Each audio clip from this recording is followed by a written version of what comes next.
Alors, je suis très heureux de me retrouver avec vous, encore une fois, au cœur de cette société thylique francophone.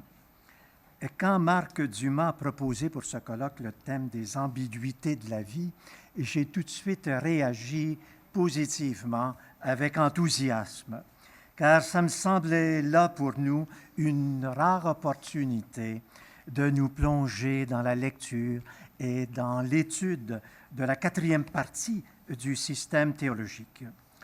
On doit avouer en effet que cette quatrième partie sur la vie et l'esprit est demeurée jusqu'à présent le parent pauvre du système, et non seulement dans notre société francophone. Lors de mon congé sabbatique à Chicago en 1978, j'avais demandé à Langdon Gilkey pourquoi il ne proposait pas de cours sur le troisième volume de la Systematic Theology alors qu'il en donnait sur chacun des deux premiers. Et il m'avait alors répondu de façon bien laconique, comme d'ordinaire, « Well, he put in there all his old German stuff. » Gilkey avait vu juste. C'est toute la théologie de la culture qu'on retrouve là, recyclée. Mais quel recyclage! D'abord, cette nouvelle théologie de la culture comporte maintenant trois éléments: la morale, la culture, la religion, et non plus simplement les deux termes de la culture et de la religion. Ces trois éléments correspondent maintenant aux trois fonctions de la vie, que sont l'auto-intégration, l'auto-création et l'auto-transcendance. De plus, cette philosophie de la vie s'insère dans le cadre ontologique du système, de sorte que la théologie de la culture apparaît maintenant dans le contexte de la trilogie essence, existence, vie, alors que dans les années 20, elle se trouvait construite dans une philosophie de l'esprit, avec la trilogie pensée, être, esprit. Il y a aussi une autre raison qui m'incitait à plonger enfin dans l'étude de cette quatrième partie du système. C'est que nous avions depuis longtemps dans nos archives thyliques de Québec 5 cours de thylique sur cette quatrième partie, 5 cours donnés avant la publication de 63. 3 de ces cours ont été donnés à Union Theological Seminary au printemps des années 52, 53 et 54. 2 autres ont été donnés à Harvard au printemps des années 56 et 60. Ces cours ont été sténographiés, enregistrés et transcrits par notre cher ami Peter John. Ils nous ont été transmis à Québec par notre vénéré Renate Albrecht. À cela, il nous faut ajouter un autre document important, les 3 leçons d'un cours sur les ambiguïtés des processus de la vie, cours donné par Tillich à l'Université libre de Berlin durant l'été 58. La transmission de ce cours ressemble beaucoup à ce qui vient d'être dit pour les cours précédents enregistrés par Peter John. Ce cours de 58 a été sténographié, transcrit par Gerty Simpson. Il a été édité par Hermann Sturm dans le volume 16 des Ergänzungen. Mon intention ici est donc d'utiliser cette documentation pour clarifier, illustrer, compléter ce que nous pouvons déjà lire dans l'édition de la quatrième partie de la théologie systématique. Maintenant, pour me conformer au temps alloué, je dois omettre la première partie de mon texte qui porte sur les notions de vie et d'ambiguïté dans les cours de Tillich.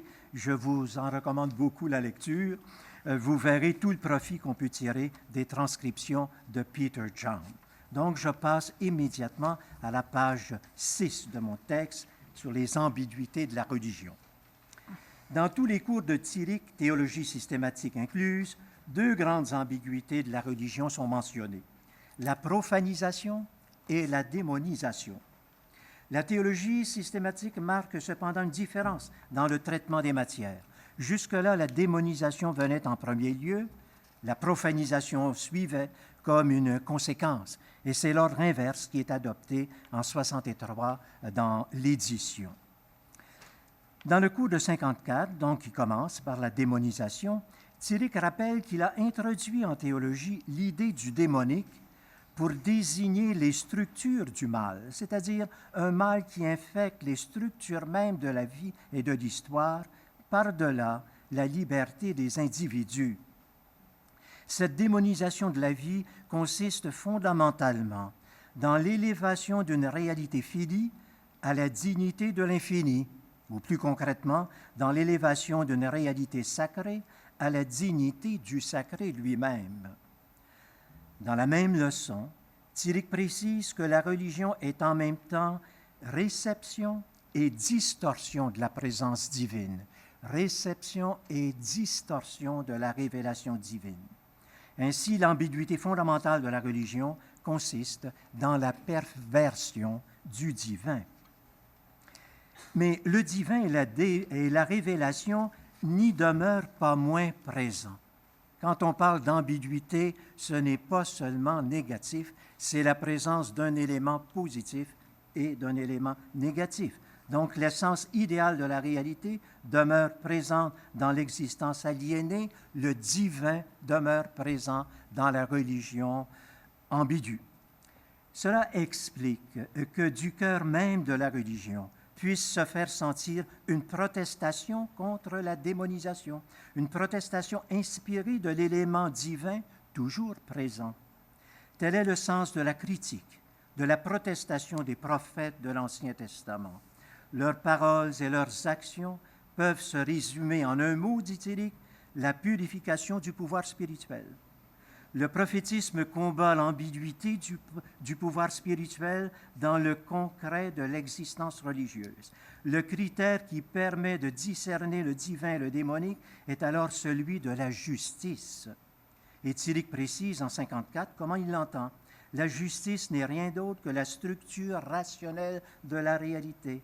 La puissance divine de l'esprit se reconnaît donc à ceci, qu'elle n'est pas un pouvoir irrationnel, mais un pouvoir soumis à la structure rationnelle de la réalité.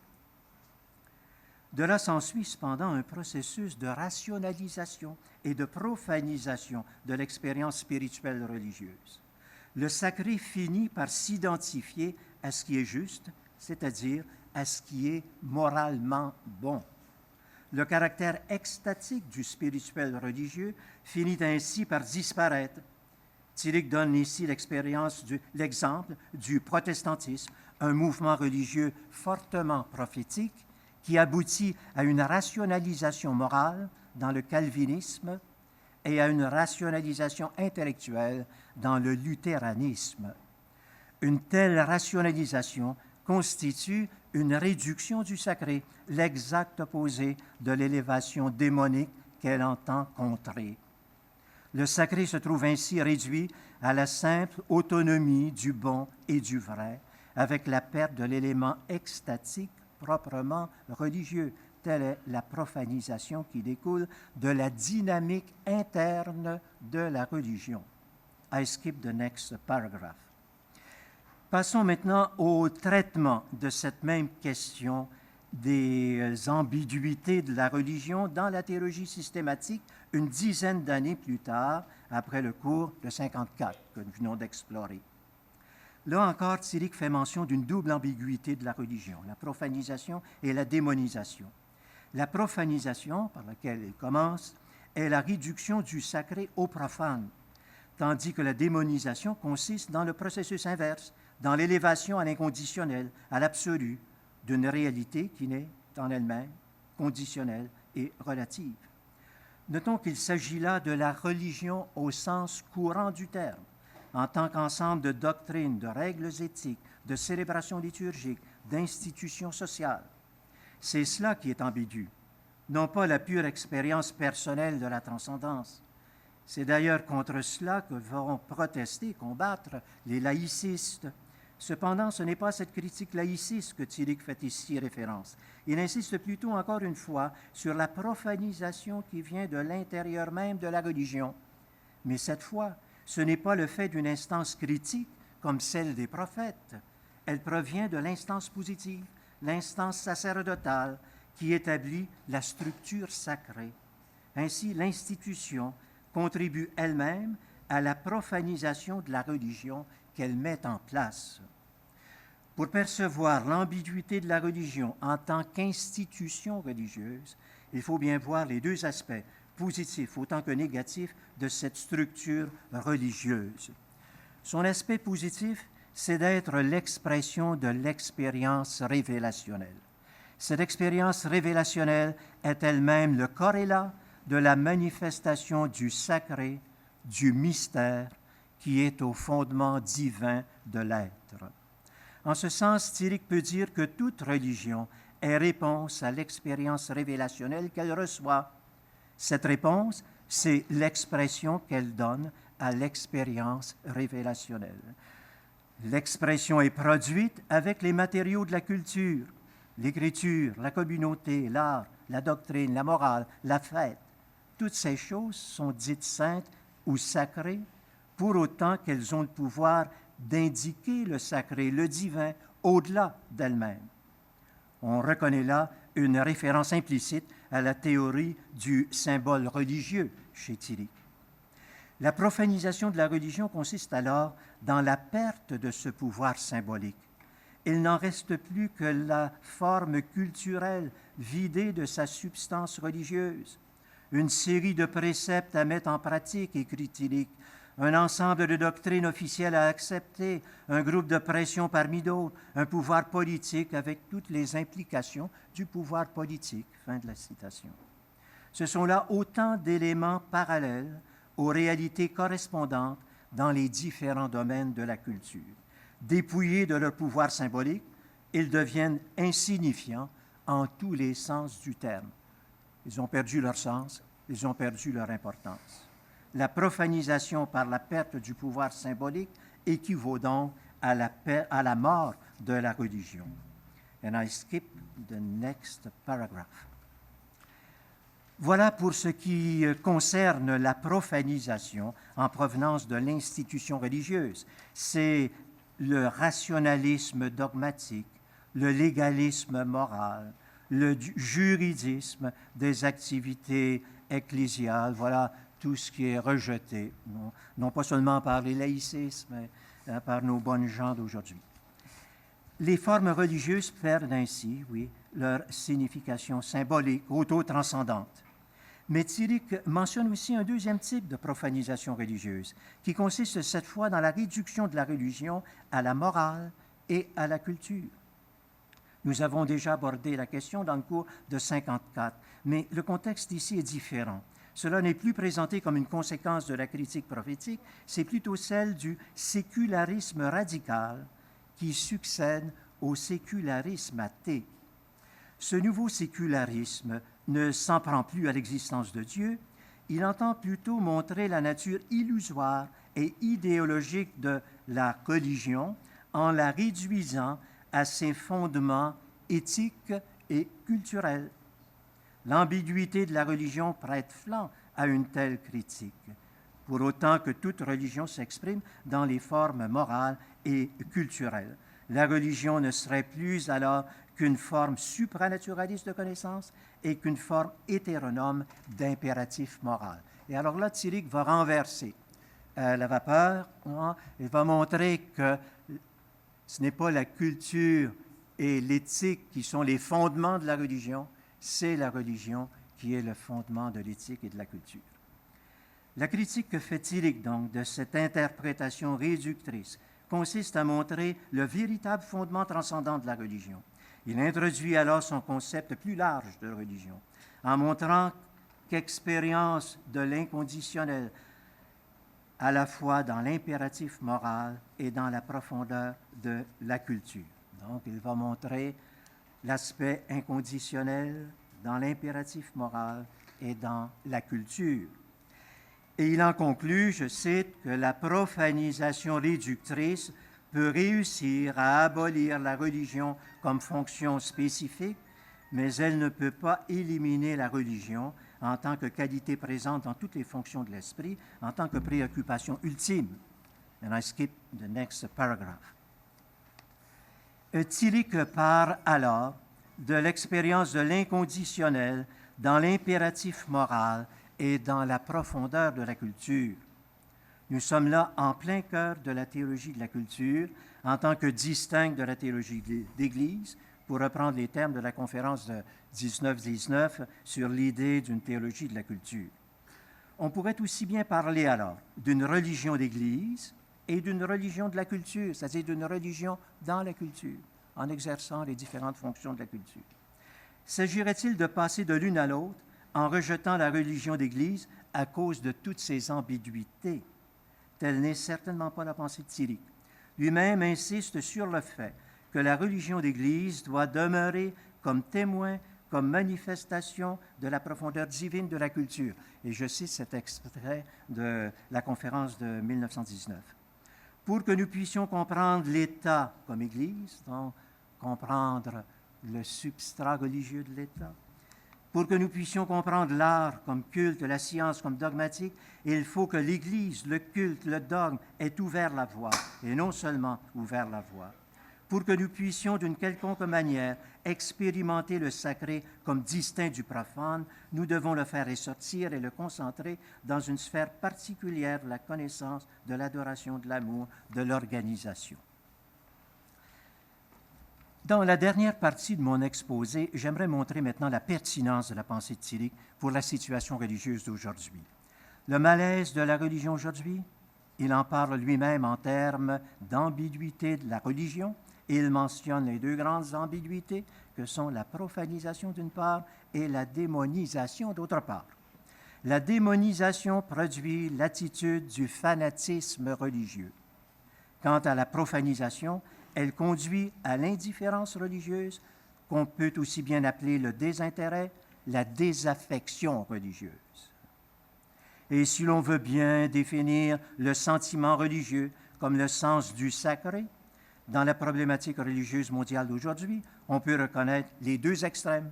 En Occident, c'est une perte généralisée du sens du sacré, alors que dans d'autres régions, tout spécialement celle de l'État islamique, c'est une exaspération de ce même sens religieux dans le fanatisme. Tillich fait bien voir la genèse de la profanation religieuse, de la perte du sacré. Il a été question ici de ces causes intra-religieuses, la critique prophétique d'une part et l'institution sacerdotale d'autre part. Dans sa théologie de la culture des années 20, il remonte plus haut encore, à partir de l'hétéronomie religieuse des débuts jusqu'à l'émancipation des temps modernes, caractérisée par l'autonomie des différents domaines de la culture. On aboutit par là au sécularisme dont parle Tillich en termes d'autonomie autosuffisante, par opposition à l'autonomie auto-transcendante qu'est la théonomie. La réponse de Tillich à cet état d'esprit moderne n'est pas celle d'un retour à la religion du passé, mais un cheminement sur la voie de la théonomie. Le religieux se retrouve ainsi, non plus au-dessus de la culture comme autrefois, mais au cœur même de la culture, comme sa dimension profonde. La religion devient la substance spirituelle de la culture et la culture, la forme, l'expression de la religion. Théonomie, présence spirituelle, autotranscendance sont alors autant de concepts équivalents pour dire la profondeur du religieux au cœur de la vie et de la culture. Que Tillich rencontre ici une recherche spirituelle de notre temps me semble bien illustrée par une autre équivalence significative, celle du principe de la transcendance dans l'immanence, principe promu par Luc Ferry. C'était là l'objet de ma dernière conférence en 23, donc je passe. And I skip the next paragraph also. Passons à l'autre extrême, celui du fanatisme religieux, bien illustré par l'État islamique, dont nous avons bien entendu parler hier soir. S'agit-il d'abord d'un programme politique qui se donne une caution religieuse ou d'un projet spécifiquement religieux qui comprend un support politique? Peu importe, une chose est claire, mieux que jamais il apparaît que politique et religion forment ensemble un cocktail explosif. On comprend alors la sagesse de la démocratie moderne qui a formulé le principe de la séparation du religieux et du politique, la séparation de l'Église et de l'État. Mais cette séparation a signifié concrètement la mise au rencard du religieux, qu'on a voulu tenir à distance, soit parce qu'il est insignifiant, parce qu'il est dangereux, ou parce qu'il est dangereux. On voit bien alors ce que signifie Tillich quand il affirme dans son cours de 53 que la religion comporte la plus profonde est la plus dangereuse de toutes les ambiguïtés des fonctions de l'esprit humain. Il s'en explique l'année suivante en disant que lorsqu'un élément du réel est déifié, est absolutisé, il doit combattre tous les autres et les détruire. Je saute la fin de ce paragraphe. On pourrait alors tout résumer d'un mot en disant que la grande ambiguïté de la religion, c'est l'absolutisation. La religion est la fonction de l'absolu. C'est la conscience de l'absolu, l'ouverture à l'absolu. Le grand défi de la religion, alors, c'est de maintenir l'absolu à sa place, qui est au-dessus de toute place, au-dessus de toute position concrète. Mais par ailleurs, l'absolu ne peut être connu, ne peut exister que s'il se présente, que s'il se manifeste quelque part, en un lieu particulier, que ce soit une cause particulière, une personne particulière, une communauté particulière.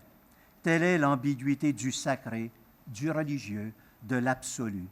Il apparaît toujours dans le relatif, dans ce qui n'est pas lui. Spontanément, on considère alors comme sacré, comme absolu, le réel fini où il apparaît, et on plonge ainsi dans le démonique. Pour répondre à cette problématique de la religion, Tillich propose ce que j'appellerais une théologie de la désabsolutisation. Non pas qu'il veuille se défaire de l'absolu. À chaque page de son œuvre, on voit apparaître l'inconditionnel sous une forme ou sous une autre. Mais il entend le mettre à sa place. Pour cela, il doit le déplacer, le déloger de là où on le pose habituellement. Nous identifions spontanément l'absolu avec Dieu, avec notre Dieu, avec le Dieu Père de Jésus-Christ.